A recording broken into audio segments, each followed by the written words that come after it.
নমস্কার। ক্যালকাটা ডায়ালগস থেকে মনোজ দাসের প্রীতি ও শুভেচ্ছা নিন। কলকাতার রাজনীতিতে আবারও ইতিহাস নিয়ে বিতর্ক ফিরে এসেছে। আর ইতিহাস ফিরলেই আমাদের কিছু রাজনৈতিক দলের শরীরে যেন অ্যালার্জি শুরু হয়ে যায়।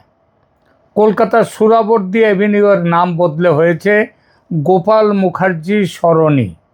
আর এই নাম পরিবর্তনকে কেন্দ্র করে সবচেয়ে বেশি ক্ষুব্ধ হয়েছেন বামপন্থীরা, বিশেষ করে সিপিএমের প্রবীণ নেতা বিকাশ ভট্টাচার্য প্রকাশ্যে আপত্তি জানিয়েছেন। তার আপত্তি তিনটি বিষয় নিয়ে। এক, এর দ্বারা ইতিহাসের বিকৃতি ঘটানো হয়েছে। বিকাশ ভট্টাচার্যের মতে সরকার উদ্দেশ্য প্রণোদিতভাবে নির্দিষ্ট রাজনৈতিক বা সাম্প্রদায়িক এজেন্ডা বাস্তবায়নের জন্য রাস্তার নাম পরিবর্তন করছে। তার অভিযোগ, যারা সাম্প্রদায়িক দাঙ্গায় বিতর্কিত ভূমিকা পালন করেছিলেন, বিতর্কিত ভূমিকা পালন করেছিলেন গোপাল মুখার্জি, বলছেন কে? বিকাশ ভট্টাচার্য। তিনি বলছেন যে তাদের নামে রাস্তার নামকরণ করে প্রকারান্তরে সেই ঘটনাগুলোকেই মহিমান্বিত করা হচ্ছে। দ্বিতীয়ত, তিনি মনে করেন এর দ্বারা উন্নয়নের ইস্যু থেকে মানুষের নজর ঘোরাতেই বর্তমান সরকার এই ধরনের বিতর্কিত সিদ্ধান্ত নিচ্ছে। তার মতে এ ধরনের নামকরণ কোনোভাবেই শহরের ইতিহাস বা সংস্কৃতির সাথে সামঞ্জস্যপূর্ণ নয়।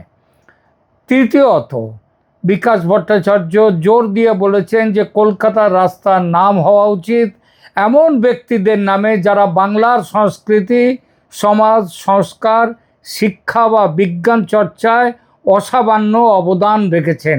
কি কি বিষয় বলেছেন বিকাশ ভট্টাচার্য?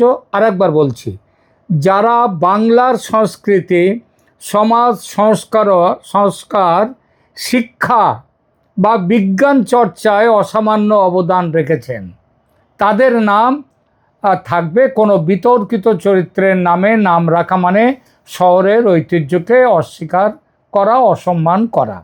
বিকাশ ভট্টাচার্যের মূল বক্তব্যের সারাংশ দাঁড়ালো তাহলে কি? এটা হচ্ছে, তিনি বিভিন্ন সংবাদ মাধ্যমে এই সিদ্ধান্তের সমালোচনা করে জানিয়েছেন যে এটি ইতিহাসকে গেরুয়াকরণ করার একটি পরিকল্পিত চক্রান্ত। তিনি বলেন, বাংলার ইতিহাস নিয়ে যারা ছিনিমিনি খেলছে তারা আসলে বিভাজনের রাজনীতি করছে। গোপাল মুখার্জি কে তা কলকাতার মানুষ ভালো করেই জানে। যে ব্যক্তি দাঙ্গার সাথে যুক্ত ছিলেন তার নামে রাস্তার নামকরণ করে সরকার আসলে কী বার্তা দিতে চাইছে। তিনি আরও দাবি করেন, বিকাশ ভট্টাচার্য, যে এই ধরনের সিদ্ধান্ত গ্রহণ করার আগে কোনো বিশেষজ্ঞ কমিটি বা সাধারণ মানুষের মতামতের তোয়াক্কা করা হয়নি, যা অত্যন্ত অগণতান্ত্রিক। যেটা বুঝলাম, তাহলে বিকাশবাবুর রাগের মুখ্য কারণ এই নাম পরিবর্তনের ইতিহাসের বিকৃতি, অর্থাৎ আগে যে নাম ছিল সেটা ইতিহাসের স্বীকৃতি। সোহরাওয়ার্দী সাম্প্রদায়িক ছিলেন না, গোপাল মুখার্জি সাম্প্রদায়িক, তিনি দাঙ্গা করেছেন, এটা বললেন। এই নামকরণ, দ্বিতীয়ত, এই নামকরণ হলো উন্নয়নের ইস্যু থেকে মানুষের নজর ঘুরিয়ে দেয়া। এবং তিনি তৃতীয়ত বলছেন নামকরণ হওয়া উচিত খ্যাতনামা চরিত্রদের নামে যারা বাংলার সংস্কৃতি, বাংলার সাথে জড়িত ইত্যাদি, এইগুলো তিনি সমাজ সংস্কার, শিক্ষা ইত্যাদির সঙ্গে জড়িত, তাদের নামে নামকরণ হওয়া উচিত, কোনো বিতর্কিত চরিত্রের নামে নয়। আমার প্রশ্ন, এই সোহরাওয়ার্দী অ্যাভিনিউ নামটা বাংলার কসাই 46-এর দাঙ্গার নায়ক, তৎকালীন বাংলার প্রধানমন্ত্রী যিনি ছিলেন, মনে রাখবেন তিনি কিন্তু মুখ্যমন্ত্রী নন, তখন তাকে বলা হতো বাংলার প্রধানমন্ত্রী, সেই হোসেন সোহরাওয়ার্দীর নামে নয় কিন্তু এটা। রাস্তার এই নামটি তার চাচা স্যার হাসান সোহরাওয়ার্দীর নামে। তিনি 1930 থেকে 1934 কলকাতা বিশ্ববিদ্যালয়ের উপাচার্য ছিলেন এবং উপাচার্য থাকাকালীন তার জীবদ্দশাতেই এই ব্রিটিশের প্রিয়পাত্র এই মানুষটির 1933 সালে পার্ক সার্কাসের এই রাস্তার নামটি তার নামে রাখা হয়। এই সোহরাওয়ার্দী আর 46-এর দাঙ্গার সোহরাওয়ার্দী যে এক মানুষ নন, সেটা ওই এলাকার বাসিন্দাদের 99% মানুষ জানে না। আর বাংলার মানুষ তো বোধহয় 100%-এর মানে পয়েন্ট সামথিং হয়তো তারা জানতেন, বাকিরা জানতেন না। সবাই জানে কি 46-এর হিন্দু হত্যাযজ্ঞের নায়কের নামেই এই রাস্তার নাম। আমার মনে হয় এই পরিচয় বিভ্রাটের বিষয়টি বিকাশবাবুরও অজানা ছিল, না জানা থাকলে তিনি এই ব্যাপারটাও তিনি বলতেন। দ্বিতীয়ত, উন্নয়ন থেকে মানুষের চোখ ফেরানোর অভিযোগ। বিকাশবাবুর দল সিপিএম এই রাজ্যে 34 বছর ক্ষমতায় ছিল। রাজ্যের কি উন্নয়ন তারা যে করেছে সেটা নিয়ে নতুন করে আমি আর কি বলবো, সেটা সবাই জানে। শুধু বলি, এত উন্নয়ন, এত বিপুল সুবিপুল উন্নয়ন তারা করেছেন যে তাদের ভোট দেওয়ার কথা উঠলে আঁতকে ওঠে রাজ্যের মানুষ, বলে রক্ষা করো ঠাকুর। এবং তৃতীয়ত, গোপাল মুখার্জি একজন বিতর্কিত ব্যক্তি। তার নাম কেন? তার খুব ঠিক কথা, দাঙ্গায় হিন্দুদের বাঁচানোর সঙ্গে জড়িত থাকলেই থাকবে মুসলমানদের মারার অভিযোগ। সুতরাং হিন্দু মরলে ধর্মনিরপেক্ষতার ক্ষতি হয় না, কিন্তু মুসলমান মরলে ধর্মনিরপেক্ষতার ক্ষতি হয়। দেখুন না, সেকুলার বিকাশ তার হিন্দু সঙ্গী কি যেন কবি সুবোধ সরকার নাকি, তাকে নিয়ে বুক ফুলিয়ে ধর্মতলার রাস্তায় গরু খেলেন, কিন্তু মুসলিম কমরেড নিয়ে মানে সেলিমদেরকে নিয়ে তিনি শুয়োরের মাংস খেতে কোনোদিন যাবেন না। এটাকেই বলে সেকুলারিজম, বুঝলেন? মানে সিপিএমের সেকুলারিজম। তাকে সব কথা। আসল প্রশ্নে আসা যাক। প্রশ্ন হলো, একটা রাস্তার নাম বদলানো নিয়ে এত আবেগ কেন সিপিএমের, এত বিরোধিতা কেন সেকুলারদের? কারণ এটা শুধু রাস্তার নামের প্রশ্ন নয়, এটা ইতিহাসের একটা বিশেষ ব্যাখ্যা, রাজনৈতিক প্রতীক এবং ভোট ব্যাংকের রাজনীতির প্রশ্ন। আজকের আলোচনায় আমরা সেই বিষয়টি দেখব। প্রথমে একটু ইতিহাসে যাই। 1946 সালের আগস্ট, তৎকালীন অবিভক্ত বাংলার প্রধানমন্ত্রী ছিলেন স্যার হোসেন সোহরাওয়ার্দী। সেই সময় সংগঠিত হয় কুখ্যাত হিন্দু হত্যাযজ্ঞ, কান মে বিড়ি মুঁহ মে পান, লড়কে লেঙ্গে পাকিস্তান। দেশভাগের দাবিতে হানাহানি, যার নাম গ্রেট ক্যালকাটা কিলিং। এবং এই গ্রেট ক্যালকাটা কিলিং শুরু হওয়ার ঠিক আগেই অক্টালননি মনুমেন্ট, এখন যেটা শহীদ সদনী, যেটা সেইখানটায় গ্রেট ক্যালকাটা কিলিংয়ের সেখানটায় তারপরেই ওখান থেকে বেরিয়ে এলেন। এবং সেই মিটিংয়ে কিন্তু উপস্থিত ছিলেন আমাদের শ্রীযুক্ত জ্যোতি বসু, এমন কথাও আছে। এই ঘটনার ইতিহাস নিয়ে এখনও মানে কয়েকদিনের মধ্যেই ওখান থেকে মিটিংয়ের পরে হাজার হাজার তারা হঠাৎই তারা বেরিয়ে পড়ে যে সেখানটায় তারা লড়কে লেঙ্গে পাকিস্তান, এবং এর ফলে হাজার হাজার মানুষ নিহত হন। এই ঘটনার ইতিহাস নিয়ে এখনও বিতর্ক আছে। বিতর্ক নিহতের সংখ্যা নিয়ে বিভিন্ন ইতিহাসবিদ বিভিন্ন ব্যাখ্যা দিয়েছেন। তবে এটা নিয়ে বিতর্ক নেই যে কলকাতা ভয়ঙ্কর সাম্প্রদায়িক সহিংসতার মধ্যে ডুবে গিয়েছিল। সোহরাওয়ার্দীর পরিকল্পনায় পাঞ্জাব থেকে বিশেষভাবে নিয়ে আসা মুসলিম পুলিশ নিজেরাই হত্যাযজ্ঞে প্রত্যক্ষ অংশ নিয়েছিল। সেই সময় কলকাতার কিছু হিন্দু সংগঠক ও স্থানীয় নেতার নামও উঠে আসে। তারা আক্রান্ত হিন্দু পরিবারগুলিকে রক্ষা করতে ভূমিকা নিয়েছিলেন। সেই তালিকায় প্রায়শই উচ্চারিত হয় গোপাল মুখার্জির নাম। এবার আসল প্রশ্ন, একদিকে সোহরাওয়ার্দী, অন্যদিকে গোপাল মুখার্জি। কলকাতা পুরসভার একাংশ যদি মনে করে যে শহরের স্মৃতিতে গোপাল মুখার্জির নাম থাকা উচিত, তাহলে সেটি নিয়ে গণতান্ত্রিক বিতর্ক হতে পারে। রাস্তা তো কম নেই কলকাতায়। লেনিন, হোচিমিন, এদের নাম তো এরা জন্মেও আসেননি কলকাতায়। বাংলার সংস্কৃতি নিয়েও এদের কোনো মাথা ব্যথা ছিল বলে এমন কোনো প্রমাণ নেই। তবু তারা তো আছেন বহাল তবিয়তে পশ্চিমবঙ্গে। আর কলকাতার নিজের ছেলে গোপালের নামে যদি একটি রাস্তার নাম হয়, ক্ষতি কী? কিন্তু সিপিএমের কিছু নেতার প্রতিক্রিয়া দেখে মনে হচ্ছে যেন কলকাতার শেষ ট্রামটাও তুলে নেওয়া হয়েছে, কিংবা সিপিএমের পার্টি অফিস জবরদখল হয়ে গেছে। এত রাগ কেন? কেন এত রাগ? এখানেই রাজনৈতিক প্রশ্ন। বামপন্থীদের একটি বড় অংশ স্বাধীনতার পর থেকে দীর্ঘদিন ধরে একটি বিশেষ ইতিহাস চর্চা প্রতিষ্ঠা করার চেষ্টা করেছে। সেখানে হিন্দু সমাজের সংগঠিত প্রতিরোধের কথা যতটা সম্ভব আড়ালে রাখা হয়েছে এবং হবে, এমন অভিযোগ তাদের সমালোচকদের। আবার বামপন্থীরা বলেন যে না না, তারা তো সাম্প্রদায়িকতার বিরুদ্ধে ছিলেন এবং আছেন।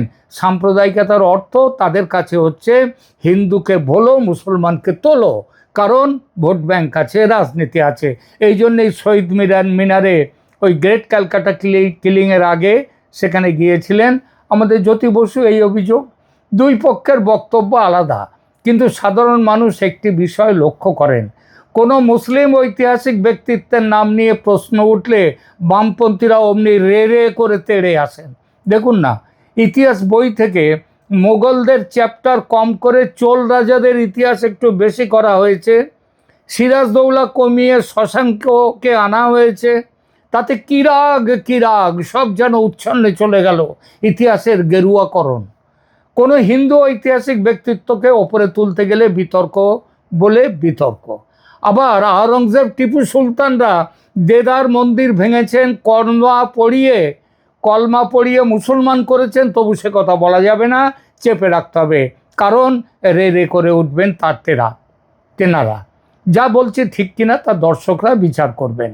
মজার ব্যাপার হলো, কলকাতায় হাজারো সমস্যার মধ্যে রাস্তার গর্ত, জল নিকাশি, যানজট, দূষণ, এই দুদিনের বৃষ্টিতে, কয়েক ঘন্টার বৃষ্টিতে, এমনকি আধ ঘন্টার বৃষ্টিতেও কলকাতার রাস্তায় সেখানে নৌকা নামাতে হয়। এসব নিয়ে যতটা উত্তেজনা দেখা যায় না, এটা বিকাশবাবু যখন মেয়র ছিলেন তখন তার আমলেও এটা আরও বেশি হতো। তার চেয়ে তার অনেক বেশি উত্তেজনা দেখা যাচ্ছে একটি নাম ফলক নিয়ে। মনে হচ্ছে যেন রাস্তার নাম বদলালে গণতন্ত্র বিপন্ন হয়ে যাবে, সেকুলারিজম কবরে চলে যাবে। এই নিয়ে ধুন্ধুমার, একেবারে কলকাতার এই নিয়ে একেবারে ধুন্ধুমার, যা কলকাতার মানুষ হয়তো ভাবছেন দাদা আগে রাস্তা ঠিক করুন, তারপর রাস্তার নাম নিয়ে লড়াই করতে আসবেন। আর যারা নাম নিয়ে লড়াই করবেন তাদেরকে বলতে হবে একটু বসে যান, চেপে যান। আরেকটু বিষয়ও লক্ষণীয়, ভারত জুড়ে এখন ইতিহাসের পুনর্মূল্যায়ন চলছে। বিভিন্ন শহরে ব্রিটিশ আমলের নাম বদলেছে, আরে বামেরাই তো বদলেছে তাদের আমলে। কলকাতায় এই যে অক্টারলোনি মনুমেন্ট, তার নাম মুছে শহীদ মিনার করা হলো। শহীদ মিনারের মাথায় মুন্ডুতে আবার লাল রং লাগানো হয়েছিল, সেটা বুঝি রাজনীতিকরণ নয়? সেটাকে লালকরণ বললে কি অন্যায় বলা হবে? অনেক জায়গায় নতুন করে স্থানীয় ঐতিহাসিক ব্যক্তিত্বদের গুরুত্ব দেয়া হচ্ছে, শুরু হয়েছে সেটা। কেউ সমর্থন করছেন, কেউ বিরোধিতা করছেন, এটা নতুন কিছু নয়। কিন্তু পশ্চিমবঙ্গে এই ধরনের আলোচনা শুরু হলেই কিছু রাজনৈতিক শিবিরের মধ্যে এক ধরনের অস্বস্তি দেখা যায়। কেন? কারণ ইতিহাসের নতুন পাঠ অনেক সময় পুরনো রাজনৈতিক বয়ানকে প্রশ্নের মুখে দাঁড় করিয়ে দেয়। ধরুন একজন সাধারণ নাগরিক প্রশ্ন করলেন, 1946 সালের দাঙ্গায় যারা আক্রান্ত মানুষকে রক্ষা করেছিলেন বলে পরিচিত, তাদের নাম কি শহরের স্মৃতিতে থাকা উচিত নয়? এই প্রশ্নের উত্তর হতে পারে হ্যাঁ বা না, কিন্তু এমন প্রশ্নটাই করা যাবে না, কারণ গোপাল মুখার্জি তিনি বিতর্কিত, তিনি দাঙ্গা করেছেন, এমনটা তো হতে পারে না। দাঙ্গা থেকে বাঁচানোও তো দাঙ্গার মধ্যে চলে যাওয়া, সেটা দেখা হবে না। মজার বিষয় সবচেয়ে কোনটা জানেন? সিপিএমের বর্তমান রাজনৈতিক অবস্থান। দলটির গণভিত্তি একেবারে ধসে গেছে বললে কম বলা হয়। তাদের খুঁজে পেতে অনুবীক্ষণ যন্ত্রের দরকার হচ্ছে, কিন্তু প্রতীকী ইস্যুতে তাদের আবেগ এবং তাদের গলার জোর এখনও কমেনি। কখনো মূর্তি, কখনো নামফলক, কখনো ইতিহাস। মনে হয় যেন ভোটাররা নেই কিন্তু বিতর্ক আছে, সংগঠন নেই কিন্তু বিবৃতি আছে, জনসমর্থন নেই কিন্তু প্রেস কনফারেন্স আগের চেয়েও বেড়েছে। হ্যাঁ, এখন একটা ব্যঙ্গাত্মক প্রশ্ন করা যেতেই পারে, যদি সুহরাওয়ার্দীর নাম বদলে অন্য কোনো বামপন্থী নেতার, যেমন মুজফ্ফর আহমেদের নাম যদি রাখা হতো, তাহলে কি এত আপত্তি হতো? নাকি আপত্তির মূল কারণ গোপাল মুখার্জি? এই প্রশ্নের উত্তরটা সিপিএমকেই দিতে হবে। তবে একটা কথা অবশ্যই মনে রাখতে হবে, ইতিহাসকে কখনো অন্যায্য ঘৃণার অস্ত্র বানানো যেমন উচিত নয়, তেমনি এটাও ঠিক যে ন্যায্য তো ঘৃণা যাদের পাওনা তাদেরকে মহিমান্বিত করাটাও ইতিহাসের জন্যে অপমান। 1946 সালের দাঙ্গা ছিল ভয়ঙ্কর মানবিক বিপর্যয়। সেখানে হিন্দু ও মুসলমান দুই সম্প্রদায়ের সাধারণ মানুষই প্রাণ হারিয়েছেন। দাঙ্গা যারা করে তাদের চেয়ে বেশি মরে সাধারণ মানুষ। আজকের প্রজন্মের দায়িত্ব ইতিহাস জানা। ইতিহাসের নামে যদি কোনো বিদ্বেষ তৈরি করা নয়, কিন্তু এটাও ঠিক, বিদ্বেষ যাদের প্রাপ্য, ক্ষমা তাদের কখনো পাওনা নয়। এবং যাদের মহিমান্বিত করা যাদের উচিত, তাদের কিন্তু মহিমান্বিত করতেই হবে, এটাও দরকার। তবু রাজনীতি তো রাজনীতি, সেখানে প্রতীক খুব গুরুত্বপূর্ণ। একটি রাস্তার নাম অনেক সময় একটি রাজনৈতিক বার্তা বহন করে, আর সেই বার্তাটি আজ বিতর্কের কেন্দ্রে। সুরাবর্দী থেকে গোপাল, একটি নামকরণ, নাম ফলক বদলেছে, কিন্তু তার সঙ্গে বদলে গেছে আলোচনা, বদলে গেছে রাজনৈতিক অস্বস্তির কেন্দ্রবিন্দু। আর সেই কারণেই হয়তো এত উত্তেজনা। শেষ করার আগে একটা কথাই বলবো, ইতিহাসের চরিত্রদের মূল্যায়ন নিয়ে মতভেদ থাকতেই পারে, কিন্তু যদি কোনো নাম পরিবর্তন নিয়ে এত তীব্র প্রতিক্রিয়া হয়, যেটা বিকাশ ভট্টাচার্য যেটা করেছেন, তাহলে বোঝা যায় বিষয়টা শুধু ইতিহাস নয়, রাজনীতিও। আর পশ্চিমবঙ্গের রাজনীতিতে ইতিহাসের চেয়ে বড় ভোট ব্যাংক আর খুব বেশি নেই। তাই নাম ফলক ছোট হতে পারে, কিন্তু তার ছায়া অনেক লম্বা। আর সেই ছায়াতেই আজ দাঁড়িয়ে আছে কলকাতার এই নতুন বিতর্ক। সুরাবর্দীর জায়গায় গোপাল মুখার্জি। গোপাল পাঁঠা নয়, গোপাল মুখার্জি। তাকে যারা পাঁঠা বলে, তাকে পাঁঠা করা হয়েছে বিশেষ উদ্দেশ্য নিয়ে। আমি এক বামপন্থী বড় নেতাকে জানি, খুব বড় নেতা, তার পারিবারিক জুতোর দোকান ছিল। তাহলে কি তার পরিচয় দেব অমুক জুতো বলে? আজ থেকে তাই সবাই গোপাল মুখার্জি বলবেন। প্রণাম গোপাল মুখার্জি। ভালো লাগলে এই ভিডিওটি লাইক করুন, শেয়ার করুন এবং অবশ্যই চ্যানেলটি সাবস্ক্রাইব করতে ভুলবেন না। আবার দেখা হবে পরবর্তী আলোচনায়। ধন্যবাদ।